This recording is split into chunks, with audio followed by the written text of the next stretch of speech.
Hello mga karampa, na-boring nga ako sa aking inuupahang apartment. Kaya naman, nagdesisyon ako maglakad-lakad. Napadpad nga ako dito sa Old Taipa. Marites ko nga lang ito. Sabi nila, may mga free taste daw dito. Sana hindi lahat puro pagkain ang free taste, kundi mga miring din. Huy, hindi tayo magiging malandi for today's video. Sa totoo lang, sa paglalakad-lakad ko, kinakabahan talaga ako baka mawala ako. Kasi first time ko dito makarating. Walking distance lang pala ito mula sa aking tinutuluyan. Mag-harvard tayo dito ng mga pagkain, mga miring.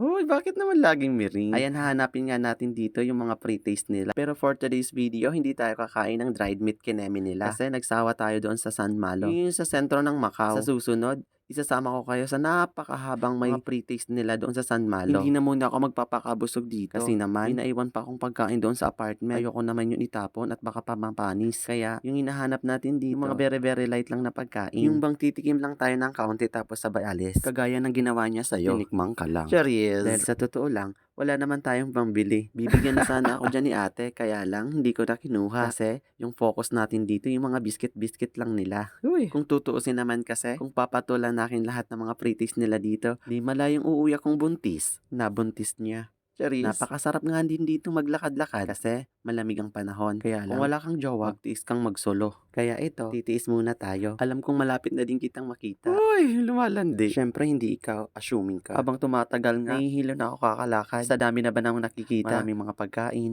maraming mga miring. Uy, pero sa totoo lang, hindi ko talaga ma-appreciate kung sino umaangat sa mga lalaki dito. Uy. Paano ba naman kasi? Halos magkakapareho sila ng mukha. Yun ay sa tingin ko lang naman. Oh, siya. Tama na sa paglalandi. Nandito na tayo sa ating pakay. Ang pre-taste, mabuhay. Sinasabi ko talaga sa inyo, walang uuwing luhaan dito. Bukod sa nakapamasyal ka na, nabusog ka pa. Uy. O ayan, unang target. Titikman natin to. Naunahan na nga tayo ni Manong. Pakapalan lang talaga ng mukha dito for survival. Huwag na nga natin tong patagalin pa. Subo na natin, baka masubo pa ng iba. Hindi ko nga pala yan gaano nagustuhan. Medyo malansa na ewan. Kaya naman, 7 out of 10 lang siya. Uy. Next na titikman, Daniel Padilla. Uy!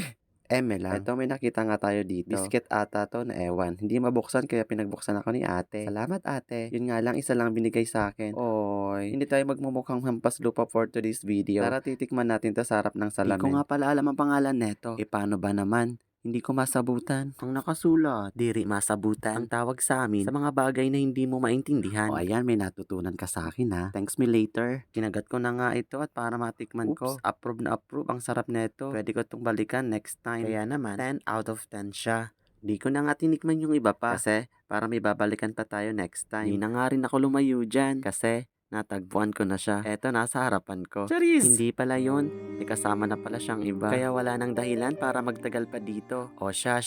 Uwi na tayo. Sa susunod nating pagkikita. Paalam!